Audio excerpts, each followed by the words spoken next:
Hey, what's up everybody? Welcome to Car Question. Matt with James. And we are driving this week The Hyundai Kona N Line, but it's not a Kona N. Oh no, it's not a Kona N, because with the new generation, bye the N performance, we're gonna put more money into the electric vehicle, into the EV version of that Kona, says Hyundai. So is it a good decision? That's what we're gonna see in the future, because right now there's a lot of things going on about the EV world, but here in Quebec we really love that, but in the States there's a lot of EV cars that are just sitting there. Clients don't go for that. Saving the planet.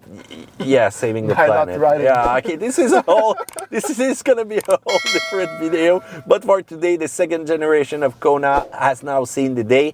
It saw the light the first time in 2018, and a lot of people just like that vehicle.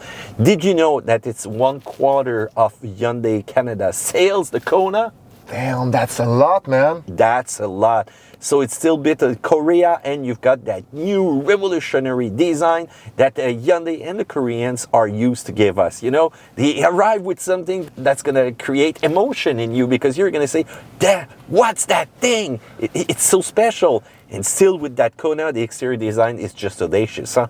Yes, right. We seem to see a new philosophy for Hyundai as the vehicle are changing design really fast. The Hyundai Santa Fe also changes design, and it's so crazy how it's different from the old gen. And this vehicle is the same.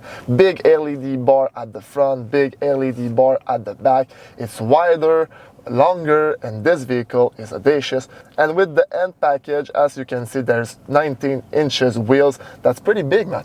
Yeah, it's pretty big. You've got also the spoiler in the rear, which seems a little bit WRC inspired, dual tailpipe exhaust, and you've got all those little side skirts which are looking great, but sometimes Hyundai likes to play with the forms, a little bit of round there, a little bit of square there. Do you like the design of that new Kona? Feel free to tell us in the comment down there below. Otherwise, once you sit inside, now we're talking. It's all about technology, and even the base model will get the dual 12.3 inches screen, so you don't have to spend any money for a package. There you go, you got that.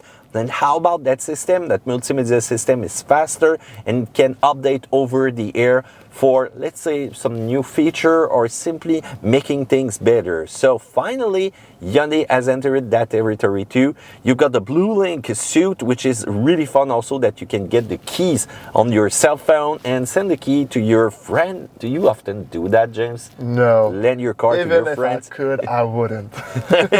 Today's price of car, you might want to think about sending your key to everybody though.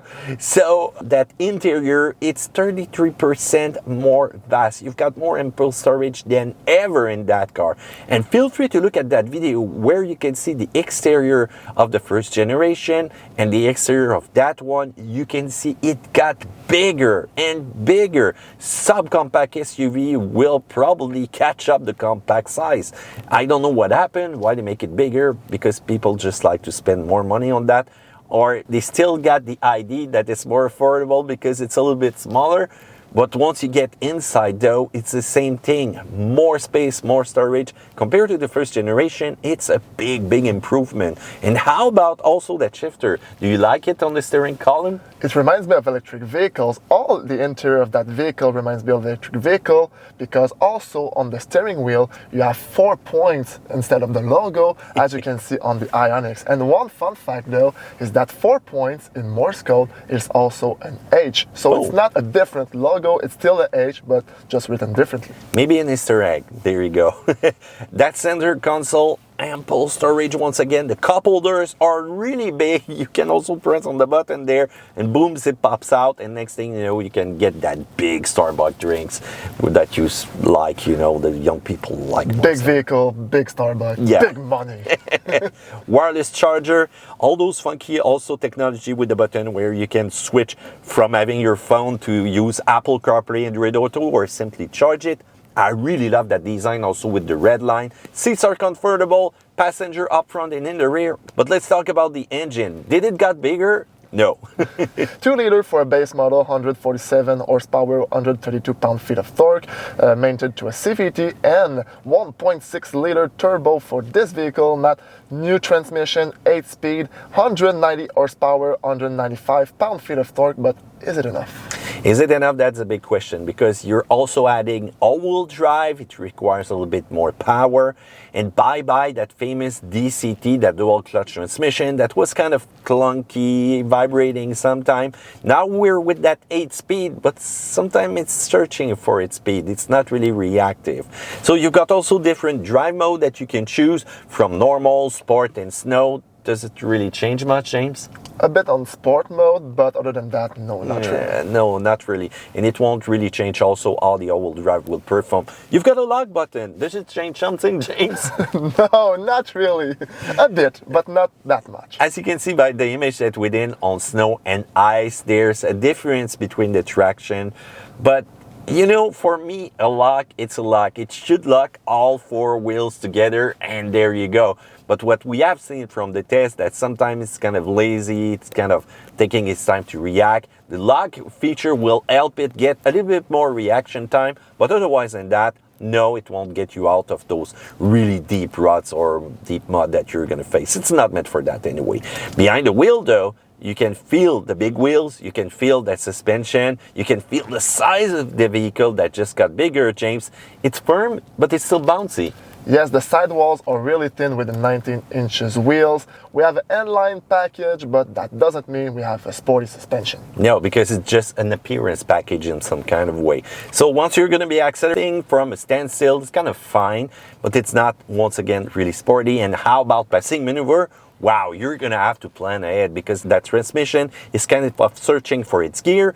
And the next thing you know, a certain delay pass. So direction feels okay. As soon as you put it into sports mode, you feel a bit more resistant, but hey, it's not really that impressive. May I remind you that you're in the subcompact SUV class, so it looks great though, it looks sporty, but it's not really in reality. How about fuel consumption though? I was kind of deceived. It's not because it's small, then it doesn't consume. 10.5 liter per 100. I did more in city than highway, I have to admit, but the specs given by Hyundai, it's 9.7 in city and 8 liter per 100 on the highway with the 1.6, and 9 in city and 8.1 in highway with the 2.0 all-wheel drive. So as always, even if you get the little engine, as soon as you add turbo to it, yes, the fuel consumption will be a little bit higher. How about the price? $25,999 base, that's the MSRP. But if you're going to finance it, it will go past $38,000.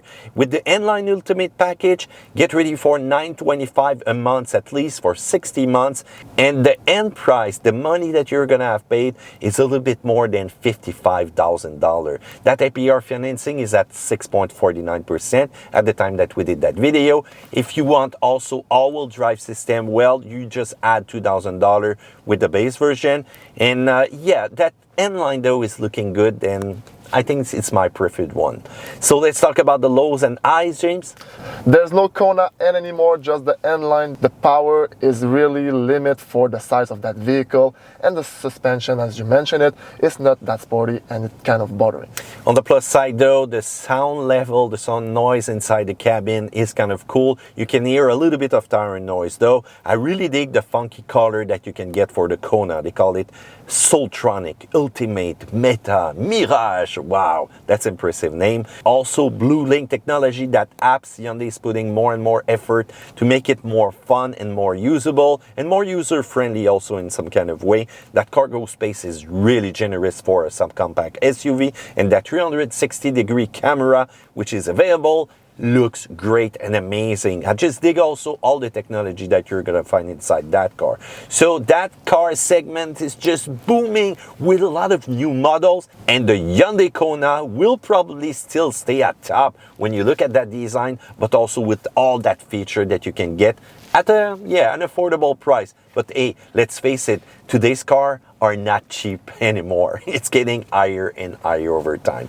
So feel free to tell me what you think in the comment section down there below. Thumbs up, subscribe, and we'll see you another time on another video of Car Question. Bye-bye.